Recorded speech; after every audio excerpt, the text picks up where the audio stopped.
Hi, we're Moog and Marty of Mighty Car Mods, and welcome to a very special, very awesome video brought to you by Hyundai about the matte finish Veloster SR Turbo. Yes, that will be the sexy beast parked right behind us. Now, the Veloster SR Turbo is a unique looking vehicle. It's got this asymmetrical design that you can see here. There's one door on the driver's side and two doors on the other. Three doors.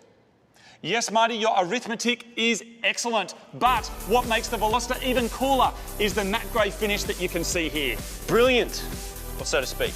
Now, Hyundai is one of the only manufacturers to offer a matte finish, so if you've got a car like this or another vehicle with a matte paint job, you'll need to know how to maintain it. That's right. Now, typical gloss paints use a clear coat finish that reflects light for that shiny look, but matte finishes use a different coating that diffuses light, and so this requires a special kind of care. I think we've got a problem though, Marty. It looks pretty clean to me already. You're right. Let's do something about it.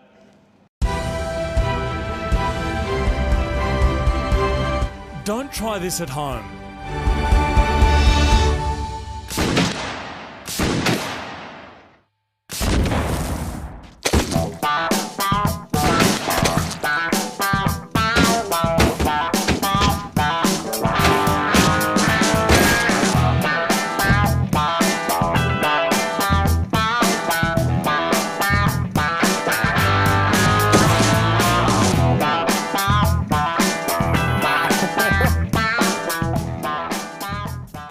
Oh, dude, that was my dinner. You're right, it was your dinner.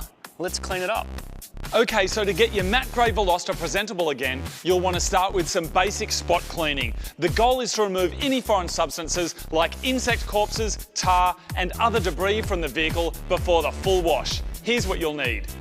1. Either an alcohol-based window cleaner, matte paint cleanser, or a solution of 50% alcohol, 50% deionized water. If you go with the window cleaner, don't use anything vinegar or ammonia-based. 2. You'll need a soft microfiber cloth. That's easy. And finally, tar remover and road debris solvent made for matte finishes in case you run into some tougher messes. So as you can see, we parked the Veloster in a cool shaded area out of direct sunlight. For general spot removal, start by inspecting the outside of the car for any heavily soiled areas.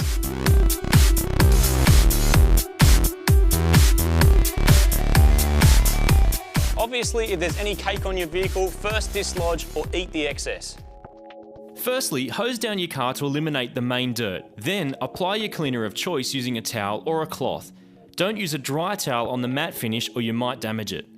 For tough soils, soak the spot and allow it to soften. Lightly wipe the surface in a back and forth motion, since circular motions can actually leave swirl marks in the finish. It's also a good idea to alternate directions each time, then just rinse and repeat. Just like magic. All right, now it looks like we've still got some road debris and natural stains around the perimeter of the Veloster. And some tree sap on this side as well. For these, you want to start by spraying the area with water to remove any loose debris. Follow that up with your cleaner of choice. First spray it directly onto the spot and then apply it once again to your towel and wipe lightly to remove the debris. Dry with a damp microfiber cloth and you're good to go. Very nice. I think we're ready for the full wash. Now, first thing you need is car wash soap formulated specifically for matte finishes. You'll also need a microfiber wash mitt or pad, a hose and spray with a shut-off nozzle, microfiber chamois cloth for drying, and 2 buckets with dirt separators or grit guards if you have one available. A pressure washer with a fan tip is optional. Right, so once you have all your supplies, give the vehicle a pre-rinse using your hose or pressure washer. The point here is to cool it down and remove large pieces of dirt, cake, and so forth that can end up scratching the paint. If you're using a pressure washer, keep the pressure under 2,500 pounds per square inch. That's approximately a medium to low pressure setting, and at least 10 inches from the surface. Don't keep spraying in the same spot for too long or you might damage the matte finish. So now in one bucket, you'll want to prepare your matte paint car wash solution and water. See, this one's got a dirt separator grid at the bottom. Then in the second bucket, you've got your clean water. The strategy here is to rinse your mitt in the clean water each time before putting it back into the wash solution. Soak the mitt in the solution and begin washing the car lightly, starting at the top and working your way down to the bottom in small sections. Each time you're through with a section, rinse off the soap before moving on to a new one, and just keep doing this until you've cleaned your entire vehicle. Once you have, dry your car immediately using your damp microfiber chamois or microfiber towel. If you notice the surface beginning to air dry, dampen the areas that you're not drying so you can get to it manually. Did I miss anything?